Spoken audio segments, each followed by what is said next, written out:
चुनाव हो या आयोजन, अब हर मुद्दों पर खुलकर होगी चर्चा एक खास शख्सियत के साथ।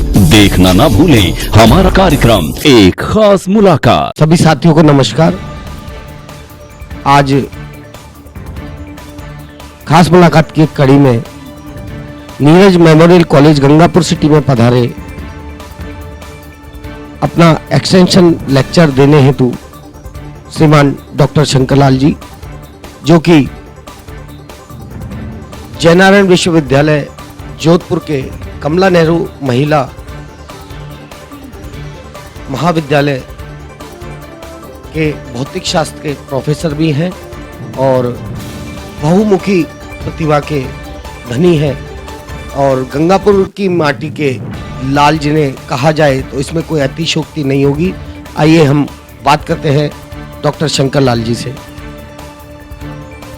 सर, सबसे पहले आपका स्वागत है हमारे चैनल आवाज़ आपकी न्यूज़ में और गंगापुर पधारने के लिए आपको बहुत बहुत धन्यवाद कि हमारे गंगापुर सिटी के लोग और गंगापुर सिटी के वासियों और आसपास के सभी क्षेत्र वासियों को आप जैसे बहुमुखी प्रतिभा के धनी जो आज हम रूबरू करवा रहे हैं। आज हम खुद हैरान हैं कि आप जैसे लोगों से हमारा मिलना हुआ। सर, जिस तरह से पहले आपको नेशनल अवार्ड भी मिले हैं और कई काफ़ी पेपर्स में मीडिया में आपके चर्चाएं भी हमने सुनी हैं। सर, आप पड़ोस के ही रहने वाले हैं, मोहचा का पूरा गांव के। सर, यहाँ के छात्रों से और लोगों से और आप अपने बारे में क्या कहेंगे?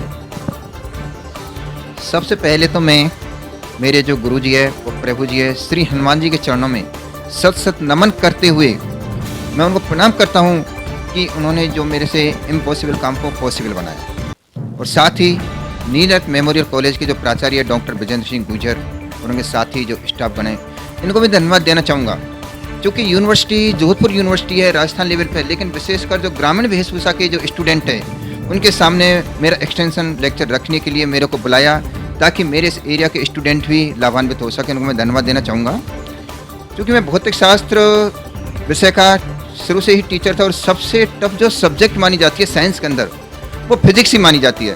तो मेरा मेन टारगेट यही है कि स्टूडेंटों के मन के अंदर से जो फिजिक्स का जो सब्जेक्ट है इस भय को दूर किया जाए और फिजिक्स सब्जेक्ट को सिंपल से सिंपल बनाया जाए। तो इसके लिए चूँकि मैं 2001 से लेक्चर दे रहा हूँ, जब 2006 के अंदर मेरा रीजनल कॉलेज अजमेर के अंदर NCERT में ऑल इंडिया में मेरे एक पोस्ट पर सिलेक्शन हुआ था। साथ ही RPSC हुई थी, उसमें कॉलेज लेक्चरर में मेरा राजस्थान फर्स्ट मेरिट आई थी। लेकिन चूंकि हायर एजुकेशन के लिए सबसे इंपॉर्टेंट जो बेसिक चीज़ मानी जाती है रिसर्च, तो मैंने रिसर्च को ध्यान में रखते हुए जब मेरा जयनारायण यूनिवर्सिटी में अंदर सिलेक्शन हुआ तो मेरा टारगेट मेरा मेन रिसर्च ही रहा था। थ्योरी के अंदर बेसिक्स में थ्योरी और 3 ईयर की प्रैक्टिकल, क्योंकि जनरली साइंस लेने में स्टूडेंट है इसलिए खाता है कि इसमें जो प्रैक्टिकल है प्रैक्टिकल बहुत ही टफ माना जाता है। तो सबसे पहले मैंने टारगेट बनाया first year, second year, third year की जो प्रैक्टिकल है। इसके लिए मैंने सिंपल भाषा में प्रैक्टिकली बुक्स तीनों ही लिखी और जिनके साथ मॉडल कैलकुलेशन और जो हेडिंग जो कैलकुलेशन वो हिंदी और इंग्लिश मीडियम दोनों में दी, ताकि स्टूडेंटों के मन के अंदर से प्रैक्टिकल का भय दूर हो जाए और साइंस में मैक्सिमम स्टूडेंट BSc करे। साथ ही जो MSc करने के बाद स्टूडेंट जनरली क्या रिसर्च के अंदर वैसे मैक्सिमम टाइम के अंदर ये 3 साल का होता है, लेकिन जब स्टूडेंट को भौतिक सुविधा नहीं मिलती, आगे की नॉलेज नहीं मिलती, तो स्टूडेंट जनरली इसमें नर्वस हो जाता है और जब PhD जैसे सब्जेक्ट बड़ी इंटरेस्ट एग्जाम पास भी कर लेता है, बाद में जाकर जब उसको छोड़ देता है 3 साल, तो बड़ा मेरे को दुख होने लगा। तब मैंने सोचा क्यों नहीं मैं रिसर्च के क्षेत्र में ही स्टूडेंट को इसी को भी मैं आराम और सरल बना दूँ। इसको ध्यान में रखते हुए लास्ट ईयर मैंने रेयर अर्थ डॉप्ड इन सिरेमिक ग्लास एक बुक लिखी और बुक के साथ ही इंटरनेशनल नेशनल लेवल पे जो भी पेपर से सबको देखते हुए मैंने उसका मेन टारगेट यही बनाया कि इसके अंदर स्टूडेंटों को कोई असुविधा न हो। तो हर एक फील्ड से रिलेटेड, चाहे वो आपका लेजर पैरामीटर हो, चाहे वो उनके स्पॉन्टेनियस प्रोबेबिलिटी हो, कुछ भी हो, उसके अंदर मैंने जब पेपर लिखना स्टार्ट किया तो मैंने ये नहीं सोचा कि मेरा टारगेट कहाँ तक जाएगा। और आज की तारीख में मेरे 90 इंटरनेशनल पेपर हो चुके हैं, 90, जिसको देखते हुए मेरे को नेशनल एनवायरनमेंट ग्रीन एकेडमी जो अपन की नई दिल्ली है राष्ट्रीय विज्ञान संस्थान, उसने मेरे को नेशनल इनोवेशन साइंस एकेडमी 2020 का अवार्ड भी दिया। साथ ही चाइना, मलेशिया, इंडोनेशिया, इनके एक्सपर्ट रिव्यू के अंदर मेरे को हर एक जो भी टीचर भेजता था पेपर आता था, लेकिन पेपर के अंदर मेरा मेन टारगेट यही था कि जो रिसर्चर है उसको कभी भी मैं नर्वस नहीं करूं। तो जो भी पेपर आता था, मैंने एडिटर बोर्ड के रूप में था, लेकिन मैं उस जनरल वाले जो भी मैनेजमेंट था उसमें क्लियर बोल देता कि जो भी पेपर आएगा मैं उसको रिजेक्ट नहीं करूंगा, बल्कि उसके अंदर जितनी भी कमी होगी उनको मैं भेजूंगा, पॉइंट टू पॉइंट उसका जो भी राइटर होगा वो उसका समावेश करेगा और लास्ट में जाके मैं उसको एक्सेप्ट करूंगा। मैंने ऐसे ही किया। इसको देखते हुए मेरे को इंटरनेशनल लेवल पे जो एशिया के टॉप जो आपका जनरल है IOSR जनरल अप्लाइड फिजिक्स में, उसने टॉप पे मेरे को एडिटर बोर्ड के अंदर कंसीडर किया गया।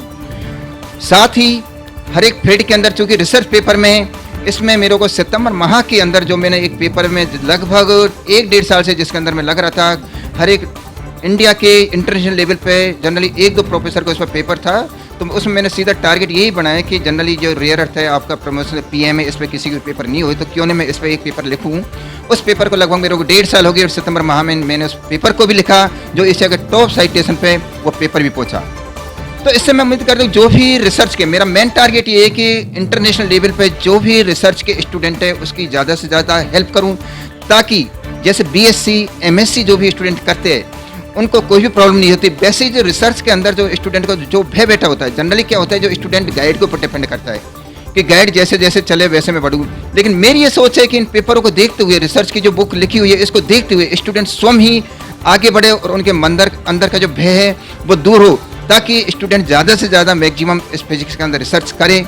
नेशनल इंटरनेशनल लेवल पर मेरे को कई सारे जो मलेशियन इन्होंने एक्सपर्ट कॉन्फ्रेंस इंटरनेशनल लेवल में भी मेरे को एक्सपर्ट के रूप में चुना है। और इसी को देखते हुए चूँकि जो मैंने 90 इंटरनेशनल पेपर किए वो सिंगल राइटर के रूप में, लेकिन इसमें थोड़ा सा ये लगता है मेरा मेन टारगेट ये था नहीं था 90%, मेरा ये मेन टारगेट था कि जो भी प्रॉब्लम स्टूडेंट को आती है उसको मैं सॉल्व करूँ, ताकि नेशनल इंटरनेशनल लेवल पे स्टूडेंटों को योगदान मिले। साथ ही मैं पुणे हमारे जो नीरज मेमोरियल कॉलेज के जो प्राचार्य डॉक्टर विजन सिंह गुर्जर, इनको मैं धन्यवाद देना चाहूँगा कि इन्होंने मेरे को यहाँ बुला के, चूँकि हर एक इंसान चाहे वो कितना ही ऊंचा क्यों नहीं पहुँच जाए, उसका जो लगाव खुद के एरिया से होता है वो तो बहुत ही महत्वपूर्ण होता है। और मैं ये चाहता हूँ कि मेरे इस एरिया के जो स्टूडेंट है, विशेषकर जो ग्रामीण वेशभूषा के अंदर जो स्टूडेंट है, वो भी हायर एजुकेशन के अंदर बढ़े और मैं जितनी हो उतनी मैं हेल्प करूँगा।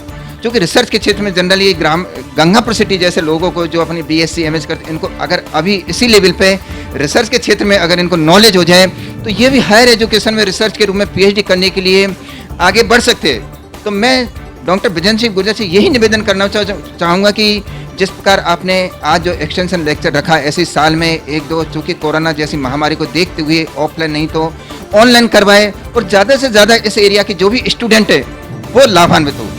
Thank you very much. जैसे कि अभी डॉक्टर शंकर लाल जी ने अपने बारे में बताया और जो भी स्टूडेंट्स के हित के लिए बातें होती है उनके द्वारा बताई गई। अब हम बात करते हैं नीरज मेमोरियल कॉलेज के डायरेक्टर श्रीमान डॉक्टर विजन सिंह गुर्जर जी से।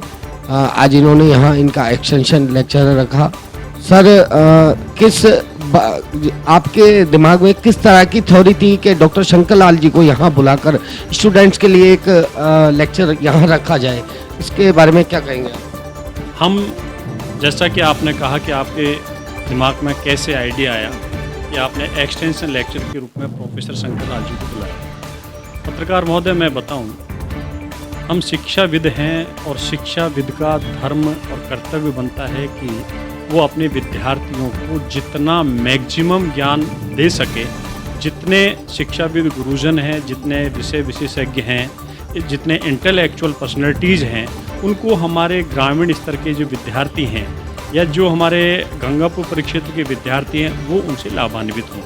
तो मैं सबसे पहले तो प्रोफेसर शंकर लाल जी मीना को मैं धन्यवाद देना चाहूँगा कि आपने मेरे एक आमंत्रण को आपने स्वीकार किया और आपके अमूल्य विचारों से विद्यार्थियों को लाभान्वित किया।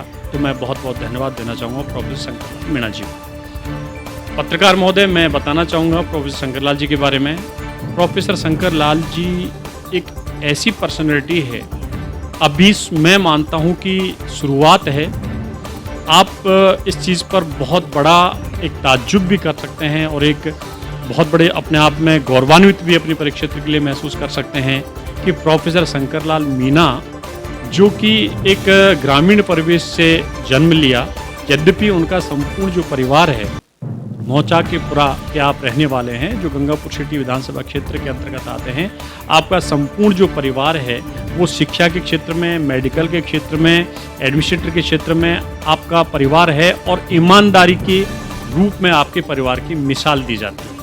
आपका और मेरा परिचय लगभग हम शिक्षा से जुड़े हुए हम लगभग 10-15 साल पहले हम साथ में प्रोफेसर थे अग्रवाल कन्या महाविद्यालय में, तो हमारा परिचय हुआ और आप शुरू से ही आपके अंदर एक जज्बा था कि मैं जीवन में कुछ ऐसा कर जाऊं कि दुनिया मुझे याद करे और अपने जो मैंने नॉलेज ली वो विद्यार्थियों को मैं मैक्सिमम बांटूं। प्रोफेसर शंकर लाल जी के बारे में जैसा कि उन्होंने अपना परिचय दिया, मैं कहना चाहता हूं पंकज जी, पत्रकार महोदय, कि प्रोफेसर शंकर लाल जी ने जो ये इनोवेशन प्राप्त किया है, जो एक वर्ल्ड लेवल पर जिस रिसर्च वर्क को आज पूरे वर्ल्ड के अंदर जिसका नाम प्रसिद्धि को प्राप्त किया है, वो तारीफ के काबिल है। क्योंकि भौतिक शास्त्र जैसे विषय के अंतर्गत जो सबसे टिपिकल साइंस के अंदर सब्जेक्ट माना जाता है और उसके अंदर रिसर्च करके और रिसर्च में जो यूजीसी एफिलिएटेड और इंटरनेशनल जर्नल्स हैं, उनमें आपके 90 रिसर्च पेपर्स पब्लिश्ड हुए हैं। इसके साथ में आपने जो रिसर्च पेपर जो आपने लिखे हैं, उन लिखने के बाद में पूरे वर्ल्ड वाइज आपने जो एनवायरमेंटल एजुकेशन में जो रिसर्च पेपर आपने दिया है उसको वर्ल्ड वाइज आपको टॉप में लिया है, तो आप बहुत ही धन्यवाद के पात्र हैं, बधाई के पात्र हैं। और मैं तो ये कहना चाहूँगा कि इस प्रकार की जो बहुमुखी प्रतिभा के जो धनी प्रोफेसर शंकर लाल जी हैं, मैं ईश्वर से कामना करना चाहूँगा कि आपने सबसे बड़ी बात तो कि आप जोधपुर यूनिवर्सिटी के प्रोफेसर होते हुए भी आपने अपने माटी से जो लगाव है, गंगापुर के परिक्षेत्र में जो आपने मेरे आमंत्रण को स्वीकार किया, विद्यार्थियों को लाभान्वित किया और आपको अपने विद्यार्थियों, अपने मातृभूमि जननी जन्मभूमि स्वर्गादपि गरीयसी, आपने अपनी जन्मभूमि के कर्तव्य को निभाते हुए अपने विद्यार्थियों को लाभान्वित किया। और मेरी आपको शुभकामना है कि आपके इसी प्रकार से वर्ल्ड वाइज आप हमारे इस गंगापुर परिक्षेत्र का, राजस्थान का, हमारा भारत देश का नाम रोशन करें, ऐसी शुभकामनाएं हैं। मुझे बहुत खुशी है, बहुत प्रसन्नता भी है कि मेरे एक छोटे भाई के रूप में जो एक श्रेष्ठ शिक्षाविद और प्रोफेसर हैं, उनको वो सदैव अपना स्नेहिल व्यवहार और प्रेम मेरे से रखते हैं। तो मैं तो शुभकामनाएं प्रेषित करता हूं कि ऐसी पर्सनैलिटीज़, ऐसे व्यक्तित्व, ऐसी बहुमुखी प्रतिभा के धनी सदैव आगे बढ़ें और समाज को,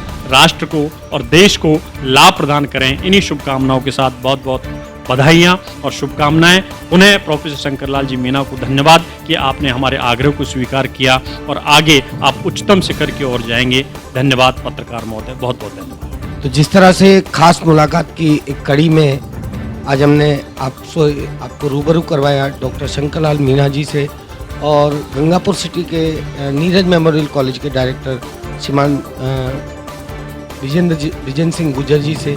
रहिए हमारे चैनल आवाज़ आपकी न्यूज़। और हाँ, इस बात का आप विशेष ध्यान रखें कि हम सिर्फ मात्र न्यूज़ या किसी भी मामले को लेकर आपसे रूबरू नहीं होते हैं, हम बनते हैं आवाज़ आपकी। देखते रहिए।